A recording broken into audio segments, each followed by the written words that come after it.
میٹھی میٹھی باتوں سے بہکانے کی کوشش نہ کی جائے، دینی مدارس کے خلاف کوئی سازش کامیاب نہیں ہونے دیں گے۔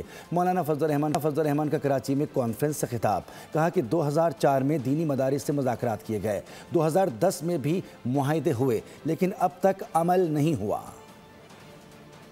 مدرسے کے بارے میں یہ سوچ انگریز کی تھی، اس کا تسلسل آج بھی برقرار ہے۔ انگریز کے زمانے کی بیوروکریسی، انگریز کے زمانے کی اسٹیبلشمنٹ اور آج کی بین الاقوامی اسٹیبلشمنٹ کا دینی مدرسے کے بارے میں سوچ میں تسلسل برقرار ہے۔ ہم نے ہمیشہ ایک تعلیم اور ایک نصاب کی بات کی ہے، لیکن تم نے ہمیں مجبور کیا ہے کہ ہم دینی علوم کا تحفظ کریں۔ ہمیں خطرہ کس سے ہے؟ ہمیں آج انگریز سے خطرہ نہیں، ہمیں دینی علوم کے لیے آج ہندو سے خطرہ نہیں، ہمیں اپنے مسلمان سے خطرہ ہے۔